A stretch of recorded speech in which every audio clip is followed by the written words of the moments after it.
What do you think he means by what like that second part? I get the service because the service is repeatable, it's consistency. Well, it's the bit you're trying to repeat, the bit you can kind of measure, the bit where you know whether you got it right or you got it wrong. You know, it's in the realm of kind of, have we met these certain criteria? Yeah. And then hospitality is, there's a Japanese concept called Kano theory by a guy who's at the University of Tokyo, who argued, he did a lot of work in the Japanese consumer electronics field back in the day. And he argued that products, and you could apply this to services as well, had three attributes. And they're very different, okay? There's table stakes.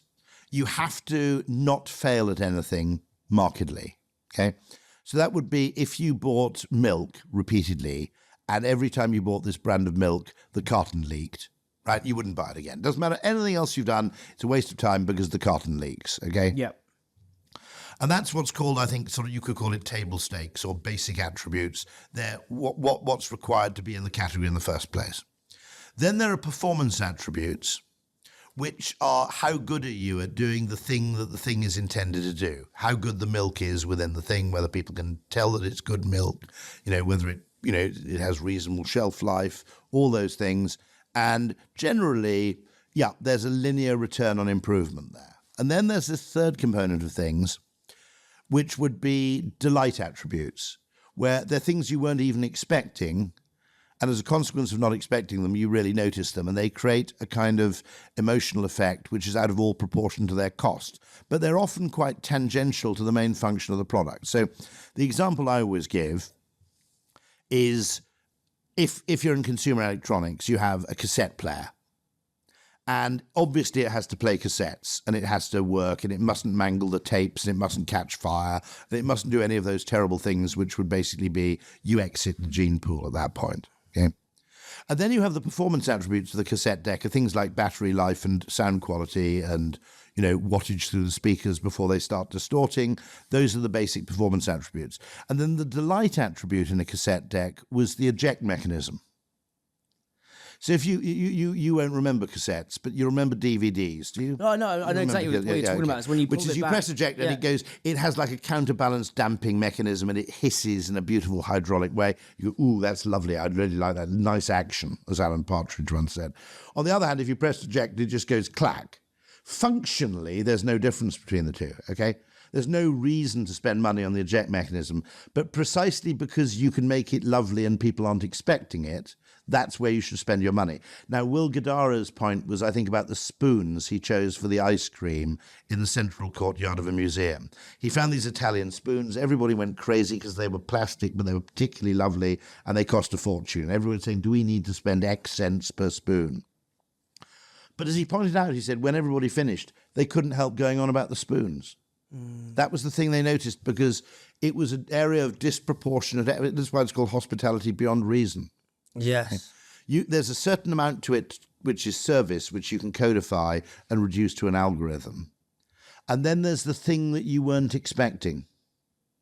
But why I love restaurants. And in McDonald's, by the way, that probably isn't anything to do with food. It's like handing the kids balloons, right? Or it's the toy and a Happy Meal, or whatever it may be.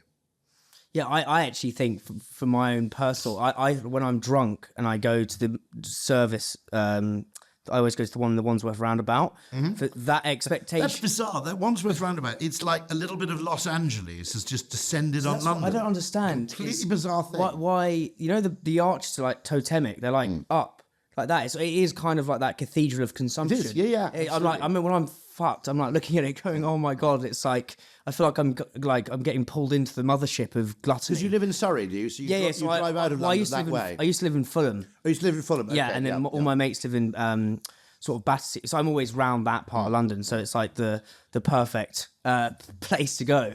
But what I love, the surprise and delight, and I don't know if this is intentional or not, when the chips are in the bag and it feels like there's an overflow of chips. Yep. I don't know. Five Guys is the extreme example. The extra scoop. Yeah, it's the extra scoop. But that does something to you. And also, like, I think the surprise and delight is the wonderful selection of sauces you can get.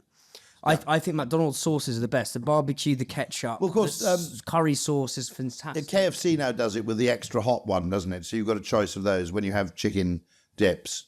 Yes. Yeah, they've got an extreme one, and they've got barbecue, and you typically get some sort of sweet chili thing, don't you? Yeah. But those things are exactly that. It's that you know, and actually, you can have a meal that's ruined because they forget to put the sauces in the bag. Oh, well, I've had that numerous times. It's rather like the most failed attempt to create a low budget own brand version of a product was, I think, Sainsbury's in the 1980s produced their own version of the pot noodle, okay, which was called something like Noodle Pot or whatever it was, you know, and it was the same packaging, but there was no sachet. And you just opened the lid of this thing, and it was just like you'd been cheated. You know, you felt completely bereft. Because the whole point of the pot noodle is that weird flavour sachet that you put on the top, because that creates the yin and the yang of the whole thing. It's the alchemy. I never thought I'd be talking about the Buddhist union of opposites in a pot noodle, but that's the alchemy of the thing. If the pot noodle had never had that sachet, it wouldn't have gone anywhere. The sachet of the pot noodle is their kind of version of hospitality. But the other reason I love food is like there's basically every single touch point. There's a unique story to tell. Yeah. Like I think the thing I've listened is how Guinness turned their bug into a feature. The fact it takes ages to serve, and is actually a bit of a bar staff don't like serving Guinness, you know. But the fact it takes longer psychologically, that is the way you say it turns into a reward, turn into anticipation, to reframe it. You've been to Devonshire yet? Have you heard of the Devonshire? Oh, don't! Everybody yesterday was talking about the Devonshire, which supposedly does the best Guinness in London, and of course it's a self-fulfilling prophecy, because if you sell a lot of Guinness, it's really, really fresh. All this stuff about it taste you've never had it until you've had it in Dublin is kind of contextual bollocks. But that's my argument, which is why I said you can open a fish restaurant by the sea, is because fish tastes better when you're by the sea. Rosé wine tastes better when you're by the sea. Don't ask me why. But there are a lot of foods which require context to be fully enjoyable. Oh, it's like food you have on holiday and you bring it back. It's just no. This is a famous example of someone who was in the Caribbean and bought the rights to a banana liqueur, which while they're in the Caribbean tasted, and Pernod outside France tastes like shit. Yeah. Okay, Ricard Pernod. You drink them outside a French cafe. It's fantastic. You go buy a litre bottle to take it home. You won't drink it for 5 years. And the same thing happened with this person who bought the rights to this banana liqueur. They took it back and invited their friends round to South London with great fanfare, saying, "You won't believe it, I bought the rights to this drink. I think it's the most magical thing." And they all basically sipped it and said, "This is disgusting." Yeah. Because it doesn't work in London. Yes. You see? And when I say that when you're by the sea, it would make sense if this were an evolutionary adaptation, though it might not be. Okay, so I asked the question, this is the question I always had as a mock question for business school students. Why are there more fish restaurants by the sea? And what you might call the black and white answer is, low cost of distribution, access to raw materials, etc.